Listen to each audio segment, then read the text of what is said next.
So for the past week, I've been playing Vayne a lot more because of the recent buff to her ult. That 80 buff has made me more confident and comfortable playing Vayne against any matchup.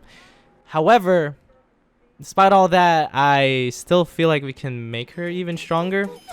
Because of the 80 buff to her ult, I thought to myself, what if we made Vayne an assassin?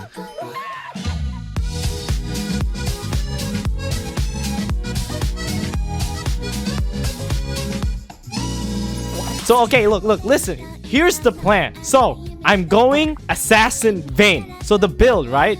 I'm going Halo Blade, and we're taking Ultimate Hunter so we can use our ult as fast as possible. And then the first thing I'm gonna build is Rage Blade, and then second thing, straight into Dusk Blade. Unfortunately, this plan sucked. First things first though, Halo Blaze was definitely the perfect rune for this plan. Not only it gave Vayne burst damage, but it also gave her better trades in lane.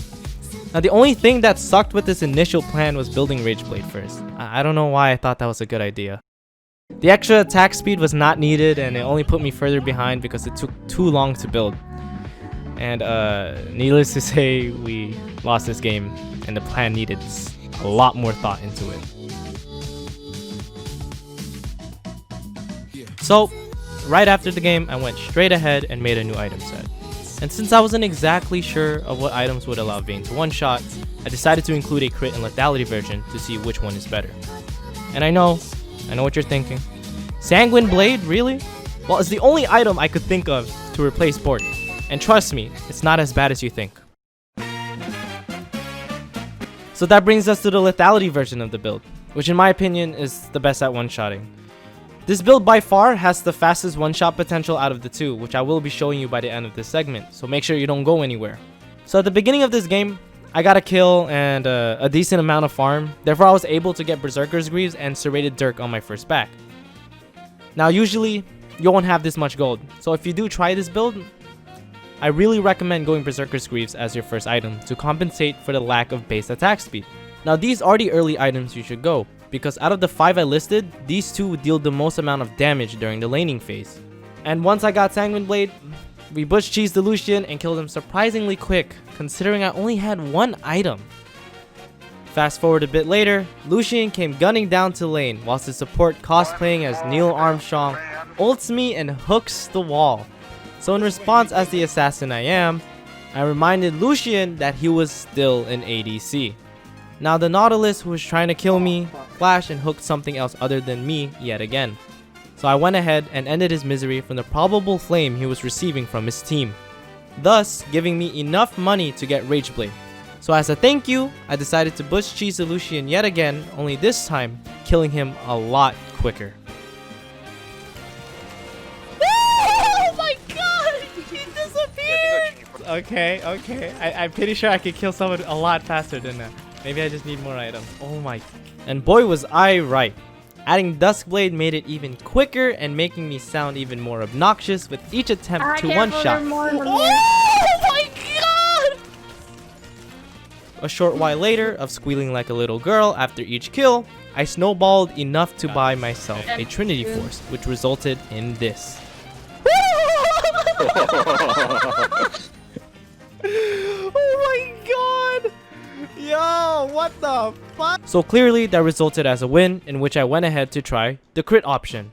This version of the build starts the same way as its counterpart, building Berserker's Greaves first and Serrated Dirk.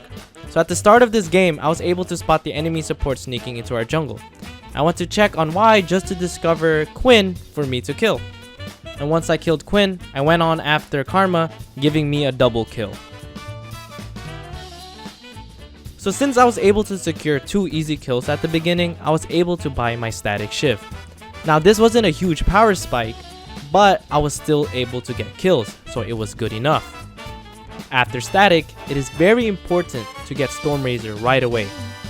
Not only do you get more crit and attack damage, but most of all, you now have an AoE slow which helps with kiting multiple enemies.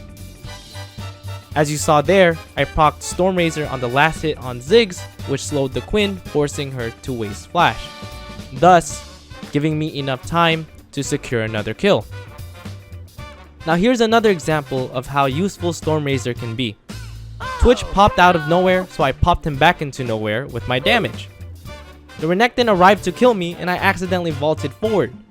But luckily, my Storm Razor slowed him enough to where he couldn't get his stun off.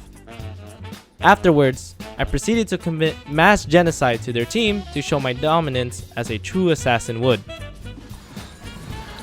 Okay. I'm on my way. Give me bubble. I gave you bubble. Yeah. Nice bubble. Oh. Get away from him. And since I couldn't get the penta, I just decided to end the game. Boom! Boom! Hey, that's that Halo Blades Vayne. Very close. That's a Halo Blades Vayne. Oh my god. And that's the end of this build. If you like it, I hope you do try it out someday because I had a lot of fun playing it. It's way better than the traditional Vayne that people usually go. So if you enjoyed the video in any way, please consider subscribing and also consider visiting me on my streams. I stream almost every other day at 9 p.m. Central, so I hope to see you there. I'm gonna stand here, wait for the perfect opportunity. Hopefully, they know I was here! It was warded!